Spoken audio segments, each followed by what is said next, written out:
looks good.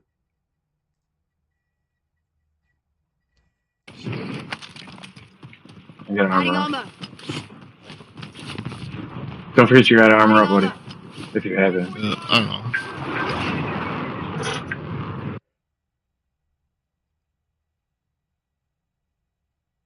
God damn.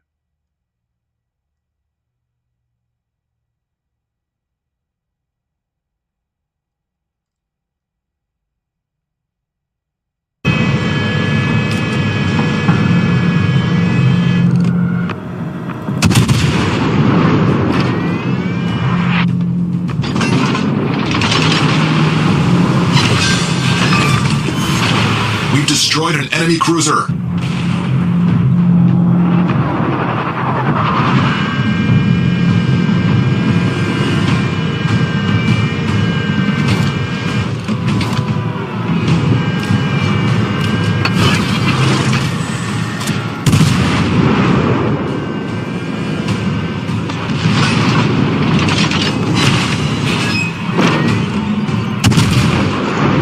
Iran thought that its troubles on Karg Island were over. The US had hit the island hard, ruining its military infrastructure, but at least the oil terminals and pipelines were spared. Cash could keep rolling in to prop up the ailing Iranian regime, but not for much longer. The US is sending something massive to Karg Island. The US may be preparing for the largest ground operation against Iran in decades, and it could leave Iran's regime in tatters. We'll explain why later in the video. First, what on earth is happening at Karg Island? Right now, the island is still trying to recover from a wave of US attacks that totally obliterated every military target on the island, per US President Donald Trump. Not a lot has changed on the island since, as its oil operations are still running. But it's not what's happening now that is worrying Iran's regime. It's what's going to happen in the future, as the US is sending something Iran's way that is the last thing the regime wanted to see: US Marines. Or more accurately, even more. According to the Warzone, or TWZ, the US is sending the USS Boxer and the rest of its Amphibious Ready Group, or ARG, to the Middle East from their base on the west coast. Coming along for the ride is the 11th Marine Expeditionary Unit, or MEU, which reportedly has around 2,500 Marines that could be ready to put boots on the ground in Iran, if they get the order. Along with the USS Boxer are a pair of other amphibious warships, the San Antonio-class USS Portland and the Whidbey Island-class USS Comstock, along with air and ground components that could support the 11th MEU if it needs to launch a ground operation. This alone would be massive news, but what makes this report really important is that the 11th MEU isn't the first that the US has ordered to the Persian Gulf region. In mid-March, news broke that the 31st MEU was being deployed to the Middle East from its base in Okinawa, Japan, bringing yet more amphibious assault ships and a contingent of roughly 2,000 Marines with it. Those Marines seem likely to arrive in Iran's waters at some point toward the end of March, and it's looking like the 11th MEU is expected to follow, potentially reinforcing the 31st MEU in the coming weeks to create a contingent of over 4,000 US Marines, along with the air power and amphibious vessels needed to land them on Karg Island. At least, that's one of the options. As you'll discover if you keep watching, there are 3 scenarios that these MEU deployments could support, each with different potential consequences. TWZ notes that what we're seeing right now is an accelerated deployment of manpower that is being sent to Iran in support of Operation Epic Fury. Karg Island seems to be the likely target for these Marines, and there are other hints that the US is building up to do something on an island that is absolutely critical to Iran's economy. Along with the incoming MEUs, the US has also been deploying the US Navy MQ-4C Triton unmanned aerial vehicle, or UAV. This isn't an attack drone. Rather, this UAV is designed to conduct reconnaissance, and that's precisely what it's been doing in the Persian Gulf and Karg Island regions. On March 20th, one of America's Tritons was even observed orbiting the largest oil terminal on Karg Island, suggesting that it's keeping a close eye on whatever Iran is trying to do on the small stretch of land. And there's more. The US has also announced that it's deploying Apache helicopters and A-10 Warthogs to the Strait of Hormuz. Both of these aircraft can serve a purpose in the strait, especially in terms of attacking fast boats, Shahid drones, and coastal missile launch sites and ports. However, we can't ignore the fact that both of these aircraft were also used by the US in its wars against Iraq and Afghanistan. What did they do in these wars? The Apache and A-10 set the stage for ground operations in these nations by providing support to ground troops, shaping the battlefield, and taking out fortified positions ahead of arrival. So these aircraft were among the first that the US deployed in these two conflicts. And do you want to guess what the first types of ground troops were that the US sent into Afghanistan? US Marines from MEUs. We're starting to get some serious echoes of the past in this deployment of a second MEU to Iran's waters, and all signs are pointing to an operation that is set to take place on Karg Island. For now, there's no confirmation that Washington has made a final decision, but the pieces being put in place are hard to ignore. Whether that means boots on the ground or not isn't certain, but before we get into what the US is planning to do, let's examine why Karg Island matters. After all, it's just an island, and one that the US has already destroyed, at least in terms of its military infrastructure. However, it's not this particular type of infrastructure that makes Karg Island so important. It's another, oil infrastructure, a lot of it. Though it only measures about 5 miles end to end, Karg Island is where almost all of Iran's oil exports are processed and passed through on their way out of the country into Iran's clients. Oil, in particular, is Iran's economic lifeblood. The country is home to about 10% of the world's proven oil reserves.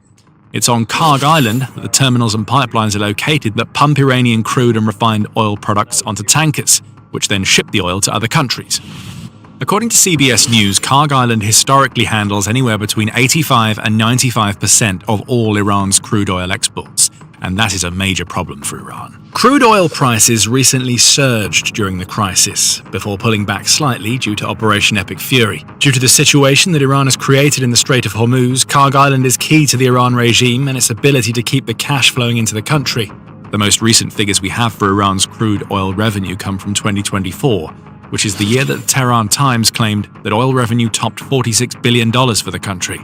If up to 95% of those sales are made by way of Karg Island, losing this small strip of land would blow a $43.7 billion hole in Iran's economy at a time when it literally can't afford to let that money go. Therein lies a clear motivation for the US to seize Karg Island, thus putting a ton of pressure on Iran's regime to I've seen plenty of power banks over my 15 years of reviewing tech, but this Ridge one quickly became a favorite. So this capitulate to Operation Epic Fury. But it goes even deeper than that. As another MEU sails toward Iran, the US may also be looking to Karg Island as a bargaining chip that it can use to pressure Iran into releasing its stranglehold over the Strait of Hormuz.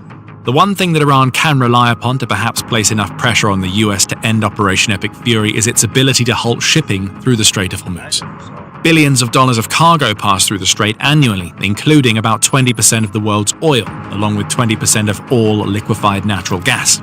By preventing ships from passing through the strait, which Iran has mostly done by attacking merchant ships with drones and fast boats, Iran is able to create global price shocks that shake up the world's economies. Do you remember how we mentioned that oil is over $100 a barrel right now? That isn't normal. It's happening because shipments through the strait have been severely disrupted, as tanker captains rightfully don't want to take the risk of their ships being the next Iran targets. So the maths here is simple. US Marines plus a Karg Island takeover equals a major card that the US can play to force Iran to ease up the Strait of Hormuz.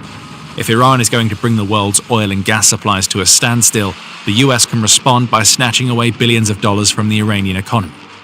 On top of all of that, there's the message that more action on Karg Island would send, especially if that action involves putting boots on the ground.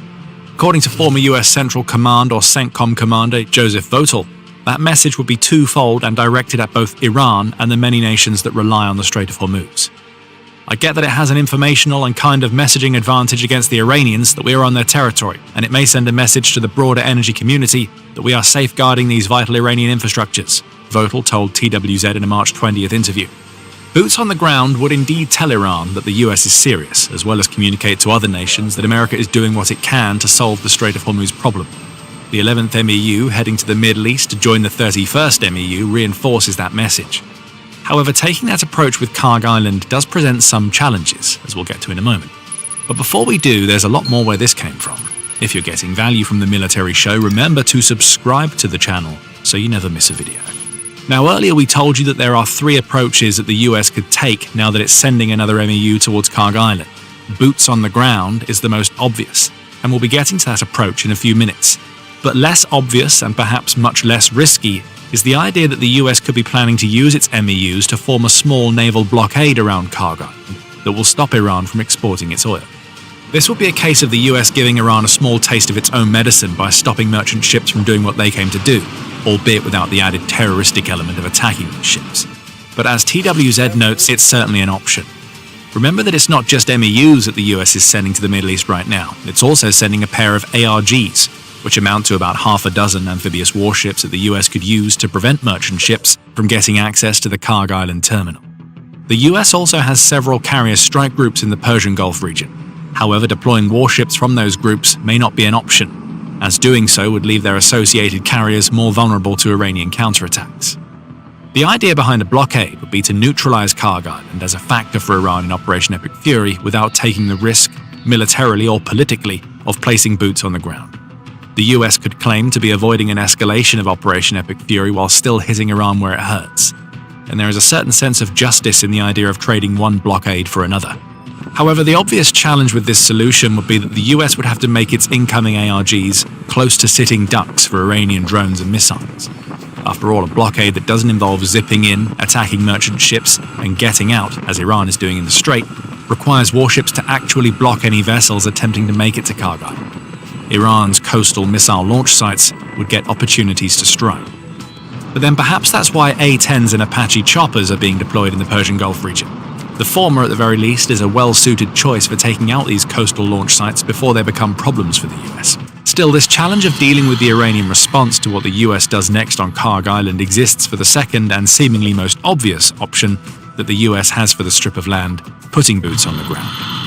The numbers certainly line up for a ground assault on Karg Island, and there are some in the US who support this option. Senator Lindsey Graham is one of those people, as The Hill has reported on Graham invoking the spirit of Iwo Jima as he called for the US to take Karg Island by force.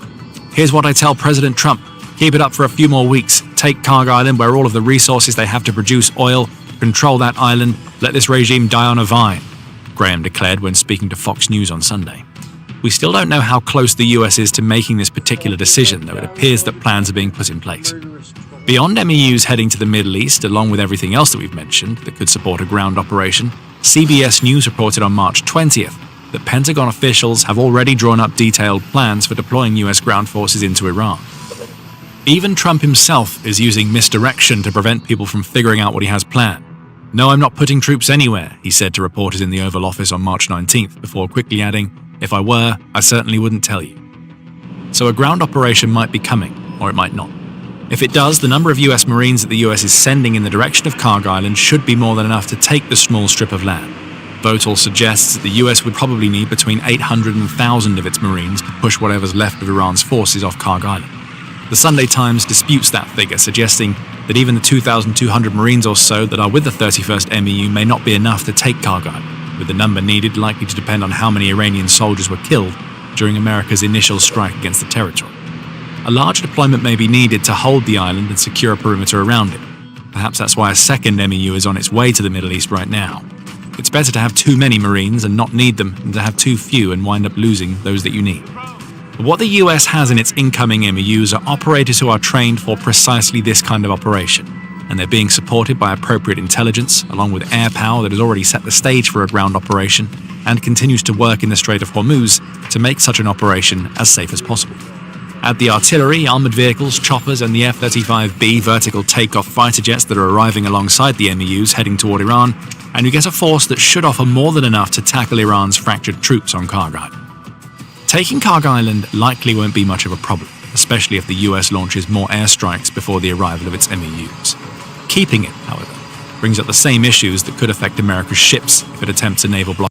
Imagine being able to build an app with your name on it, just by thinking about it. Meet Base 44, a complete AI creation platform.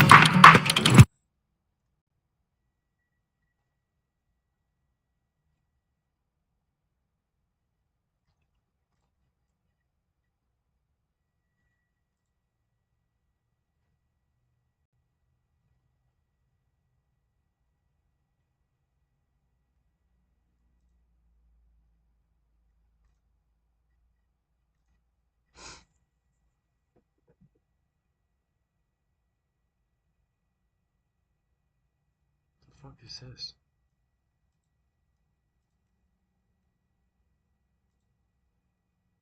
Live, and here's everything in my communication.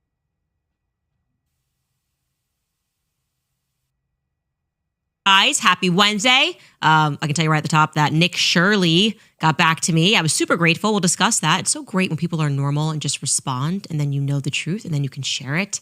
We also have some more issues, however, with the infamous tarmac hug. This is the tarmac hug from hell. Because it turns out that Frank Turek's memory makes that hug impossible. Impossible according to the timeline that they have presented, unless Andrew Colvett, as I have been claiming, was on Charlie Kirk's plane. Otherwise, we again find ourselves in the familiar predicament of somebody at Turning Point USA is lying. Pick a liar, pick a liar. It's a journey, ladies and gentlemen. I will also tell you that I spoke with someone from Hopkinson Aircraft. Remember that unmarked building we discussed yesterday where Erica was allegedly seen? And I got to tell you right off the bat, the conversation was exceedingly weird. I felt uncomfortable. And also, we've got to get to Kash Patel's girlfriend. She's speaking again. Never good when she's speaking, right? And this time, she has concocted a fantastical theory, which proves that the reason people think that she's a honeypot is because of Vladimir Putin and Putin's philosopher and the Catholic Church and Candace Owens and Tucker Carlson all working together in a foreign operation. I don't know what to say, guys. Welcome back to Candace. Tucker and Candace.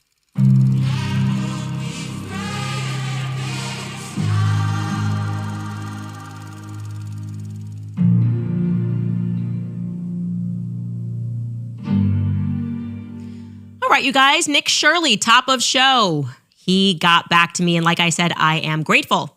But the issue is that I actually made a mistake yesterday. The signal, so many timelines got mixed in my mind, and for some reason I thought that the flight from Santa Barbara to Scottsdale on the YRefi plane was flying while Andrew was hosting the Charlie Kirk show, which would mean obviously that if he was live on the Charlie Kirk show, he could not have been on the plane. But I was wrong. It was not flying at that time.